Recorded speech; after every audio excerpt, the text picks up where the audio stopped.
Assalamualaikum warahmatullahi wabarakatuh, rekan-rekan akademia. Salam sehat selalu. Kembali lagi dengan saya. Kita akan belajar di video kali ini mengenai expert review, melanjutkan seperti yang sudah dipaparkan di beberapa video yang lalu. Hari ini kita akan belajar mengenai jenis informasi dari expert review ketika Anda ingin melakukan penelitian pengembangan. Biasanya para peneliti pengembangan ya atau para mahasiswa saya ketika judul skripsi mereka menggunakan metode penelitiannya itu adalah penelitian pengembangan, biasanya mereka akan menanyakan, Ibu, expert review siapa saja yang akan kami gunakan ya. Jadi sebenarnya ketika mahasiswa menanyakan hal tersebut itu dianggap belum tepat karena sesuai dengan apa yang dikemukakan oleh Martin Tesmer di dalam bukunya, dikatakan bahwa untuk menentukan siapa saja expert review, itu bukan berarti kita tentukan terlebih dahulu orang-orangnya atau ahli-ahli apa saja yang kita butuhkan, tetapi kita harus menanyakan kepada diri sendiri mengenai informasi apa yang mau dicari dari pertanyaan yang diajukan. Kalau memang dia mau melakukan pengembangan tentang media pembelajaran A untuk melatih keterampilan berpikir kritis, seorang pengembang harus tahu pertanyaan apa saja yang nantinya akan diajukan atau yang akan dicari jawabannya terkait dengan judul penelitian pengembangan kita. Maka kalau judul penelitian kita terkait pengembangan media pembelajaran A untuk melatih keterampilan berpikir kritis siswa sekolah dasar, berarti pertanyaan-pertanyaan yang ada di dalamnya itu adalah pertanyaan terkait dengan media yang pastinya harus dicari jawabannya. Lalu kemudian pertanyaan tentang keterampilan berpikir kritis dari siswa sekolah dasar yang harus dicari jawabannya. Lalu kemudian juga pertanyaan tentang materi yang ada di dalam media pembelajaran, termasuk pertanyaan mengenai desain pesan yang ada di dalam media pembelajaran atau desain pembelajarannya, itu adalah jenis pertanyaan yang berusaha akan kita cari jawabannya. Ketika kita sudah mengetahui jenis pertanyaan apa saja yang perlu dicari jawabannya, langkah berikutnya barulah kita memutuskan expert review siapa sajakah yang bisa membantu kita di dalam menjawab pertanyaan-pertanyaan yang diajukan. Kalau memang kita ingin mencari pertanyaan terkait tentang media pembelajaran yang sudah kita kembangkan, maka expert review yang diperlukan atau pakar yang kita butuhkan tentunya adalah ahli media pembelajaran. Ketika seorang pengembang ingin menanyakan atau ingin mencari tahu jawaban terkait desain pembelajaran yang bagaimana yang dapat melatih keterampilan berpikir kritis ketika menggunakan media pembelajaran, maka expert review yang perlu kita cari adalah seorang pakar yang bergerak di bidang desain pembelajaran.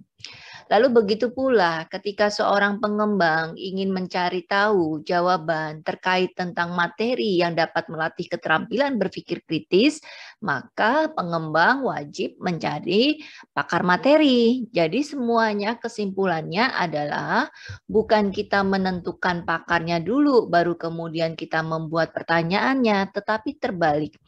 Pertanyaan-pertanyaan apa saja yang ingin kita cari jawabannya untuk penelitian pengembangan kita. Barulah kemudian kita melahirkan atau mencari para pakar yang kita butuhkan. Nah, ini ada beberapa jenis informasi yang bisa kita cari dari expert review, dan sekali lagi saya tegaskan bahwa expert review kali ini kita berfokus atau sesuai dengan apa yang dikemukakan oleh Martin Tesmer di dalam bukunya. Jadi Martin Tesmer mengatakan bahwa ada 6 informasi yang kita bisa gali dari seorang expert review. Yang pertama itu terkait dengan materi pembelajaran. Ketika kita ingin tahu mengenai materi pembelajaran, maka sub-sub indikator yang bisa kita cari itu mengenai kelengkapan materi pembelajarannya, mengenai keakuratan atau kebenaran dari materi pembelajaran yang sudah kita tuangkan di dalam media pembelajaran, bagaimana kebermaknaannya, kebermanfaatannya, kepentingannya materi pembelajaran tersebut untuk dipelajari oleh peserta didik, lalu kemudian ada kewajaran, kompleksitas atau tingkat kesulitan yang ada di dalam materi pembelajaran yang ada di media pembelajaran tersebut, apakah sudah disesuaikan dengan tingkat perkembangan peserta didik. Itu adalah jenis informasi terkait materi pembelajaran. Yang kedua, kita juga bisa menggali informasi dari expert review mengenai informasi pembelajarannya, bukan materi pembelajarannya, tetapi mengenai informasi pembelajarannya. Apa saja informasi pembelajaran yang bisa kita tanyakan ke expert review? Yang pertama, terkait dengan kemenarikannya kemenarikan dari desain pembelajaran yang kita sudah rancang untuk peserta didik. Lalu apakah pembelajaran yang kita rancang itu sudah sesuai dengan kemampuan atau jenjang dari peserta didik. Lalu berikutnya kesesuaiannya dengan kompetensi, dengan kurikulum, indikator pembelajaran, dan tujuan pembelajaran. Lalu bagaimana kemenarikan pembelajaran ini bagi guru, itu masuk ke dalam informasi terkait pembelajaran atau biasanya kalau mahasiswa saya terkait dengan desain pembelajarannya. Lalu yang ketiga itu adalah informasi terkait implementasi pembelajarannya. Nah, di dalam informasi implementasi pembelajaran, kita juga bisa menanyakan kepada expert review mengenai kemudahan penggunaannya. Kemudahan penggunaan ini artinya model pembelajaran atau media pembelajaran yang mau kita kembangkan itu mudah digunakan baik oleh guru atau siswa. Itu bisa kita tanyakan ke expert review. Lalu kemudian potensi masalah yang mungkin timbul di dalam pelaksanaan pembelajaran itu apa, dan kira-kira masalah yang terjadi itu menyulitkan penggunanya atau tidak. Itu juga bisa dijawab oleh expert. Lalu bagaimana kemenarikan daya tarik penggunanya, kesesuaian untuk lingkungan belajarnya. Kalau lingkungan belajarnya itu katakanlah sekolah-sekolah yang memiliki fasilitas sarana prasarana yang memadai untuk kita menghadirkan misal media pembelajarannya berupa aplikasi Android, itu bisa kita tanyakan kepada si expert ya. Itu adalah terkait informasi mengenai implementasi pembelajaran. Berikutnya, ini adalah informasi terkait dengan teknisnya atau biasanya kalau di dalam penelitian pengembangan media pembelajaran, ini berarti kita tanyakan ke ahli media pembelajaran. Kita bisa menanyakan tentang apa saja terkait dengan teknis. Terkait dengan teknis, kita bisa menanyakan kualitas audio dan visualnya, masalah teknis yang mungkin terjadi, lalu kemudian kesesuaian dengan teknik produksi media pembelajaran, kesesuaian media pembelajaran dengan tingkat perkembangan peserta didik. Ya, itu bisa kita tanyakan.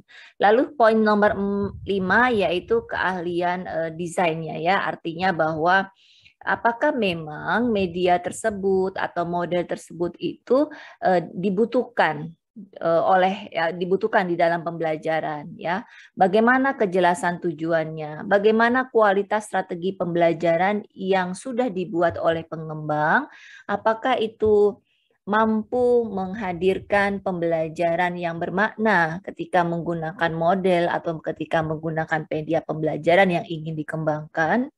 Lalu bagaimana kesesuaiannya dengan kebutuhan pembelajaran, apakah sesuai atau tidak. Lalu ketika ada tes, misalkan tes keterampilan berpikir kritis, apakah desain tes itu sudah memenuhi kompetensi yang diinginkan, sudah memiliki tingkat pembeda kesukaran atau daya pembeda kesukaran sudah ada ya. Itu semuanya adalah hal-hal yang bisa ditanyakan. Dan poin yang terakhir di keahlian pengujian, ketika kita mau melampirkan sebuah tes tentang tes keterampilan berpikir kritis, keterampilan berpikir kreatif ataupun tes hasil belajar, pastikan bahwa kita perlu melakukan reliabilitas dan validitas tes terhadap tes yang mau kita ajukan. Sehingga ketika Anda memiliki tes dan Anda ingin mencari reliabilitas dan validitas tesnya, pastikan bahwa Anda membutuhkan expert terkait dengan instrumen tesnya. Ya, jadi instrumennya barangkali berbeda, bukan instrumen kepada medianya, tetapi instrumen tes setelah menggunakan media pembelajaran tersebut. Nah, pertanyaannya begini sekarang. Ketika ada 6 informasi yang akan kita gali dari expert review, dan bisa saja ini lebih ya dari apa yang sudah dikemukakan oleh Martin Tesmer, pertanyaannya, bisakah informasi-informasi ini digabungkan menjadi satu item besar? Misalkan contoh, ketika Anda mau mencari mengenai informasi terkait desain pembelajaran, maka poin nomor 2 itu bisa kita gabungkan dengan poin nomor 3, lalu kita bisa juga gabungkan dengan poin nomor 5. Itu dikatakan sebagai desain pembelajaran. Itu wajar-wajar saja, ya, itu boleh-boleh saja. Atau misalkan Anda mau menggabungkan informasi terkait materi pembelajaran, ini Anda gabungkan dengan poin nomor 2. Jadi poin nomor 1 digabungkan dengan poin nomor 2, lalu kemudian poin nomor 1, nomor 2 saja, ini bisa kita gabungkan dan kita tanyakan ke subject matter expert. Itu juga bisa, ke ahli materi untuk menjawab ini juga bisa. Tetapi paling tidak, minimal informasi yang Anda gali dari expert review atau yang ingin Anda tanyakan kepada expert review, keenam-enamnya ini tercakup di dalam kisi-kisi instrumen Anda atau termuat di dalam instrumen Anda, sehingga tidak ada informasi yang tidak Anda tanyakan ya mengenai keenam informasi, terkecuali, sekali lagi, terkecuali jika Anda melakukan penelitian pengembangannya tidak melakukan tes atau tidak memutuskan bahwa media pembelajaran yang Anda gunakan itu untuk memperbaiki keterampilan tertentu. Jadi hanya misal pengembangan media pembelajaran A dalam pembelajaran IPA sekolah dasar, maka tidak perlu dilakukan validitas instrumen tesnya ya. Tetapi kalau misalkan Anda ada tesnya, pokoknya ada pengumpulan datanya menggunakan tes,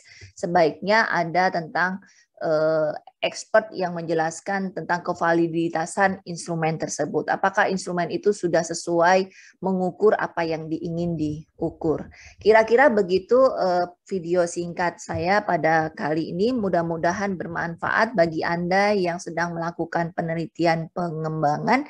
Dan sampai jumpa di video berikutnya. Salam sehat selalu. Wassalamualaikum warahmatullahi wabarakatuh.